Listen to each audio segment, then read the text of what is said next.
For Christine Pascual, a routine day at the salon on 11th of March was forever changed when she heard the news that former Philippines President Rodrigo Duterte had been detained at Manila's airport. The former president, who led the Philippines from 2016 to 2022, was arrested after an arrest warrant was issued by the International Criminal Court. The arrest was in connection with his notorious war on drugs, which left thousands of Filipinos dead and is now being investigated as a crime against humanity.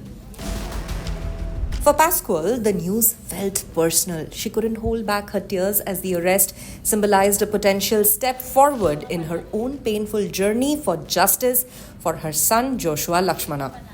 Joshua, a 17-year-old gamer, was killed in 2018 during a police operation that authorities claimed was part of Duterte's anti-crime crackdown.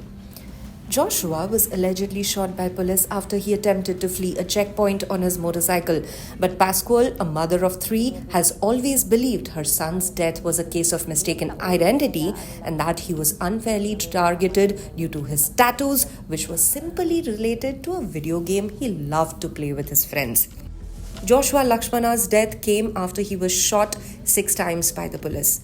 According to police reports, he had been riding a motorcycle and allegedly shot back at officers when he failed to stop at a checkpoint in Pangasinan province. However, Pascual has always disputed this narrative. She believes her son was innocent and that the tattoos on his arm, which depicted characters from a game he enjoyed, led the officers to mistakenly believe he was part of a criminal syndicate. Pascual, who was in Manila at the time of the incident, didn't learn of her son's death until a week after he went missing. She said the news of his killing was a devastating blow. Even if Duterte was arrested, the pain will not ease up. The pain is still there. The tears won't leave your body. You will die with the pain that cannot be extinguished no matter how hard you try. That 1 week when Joshua went missing, he was actually already at the morgue. He suffered 6 gunshot wounds and the police told me that he fought back, that he was riding a motorbike when he had no means to get one. You can see how the kids suffered when he was killed.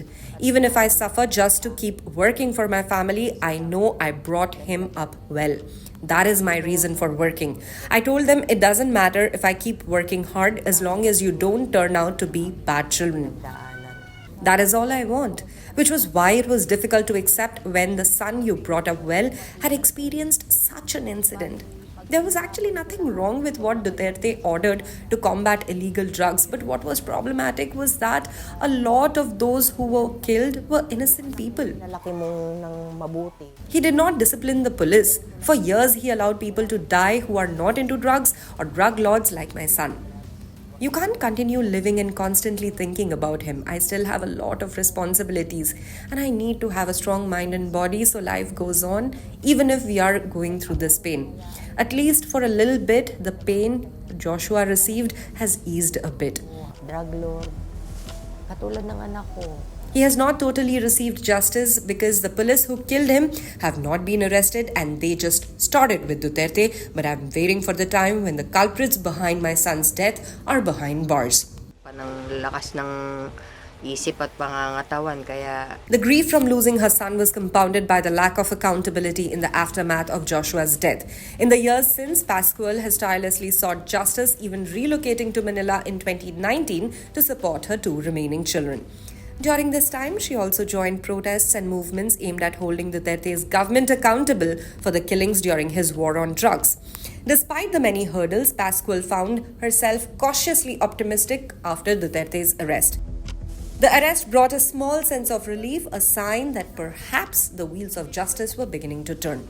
Duterte's war on drugs was one of the cornerstones of his presidency, making him a polarizing figure both in the Philippines and on the global stage.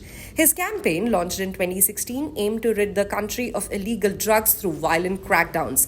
The official police count stands at over 6,200 deaths during the anti-drug operations, but human rights groups have claimed that the actual toll is much higher, with thousands of extrajudicial killings being carried out by the police and vigilante groups.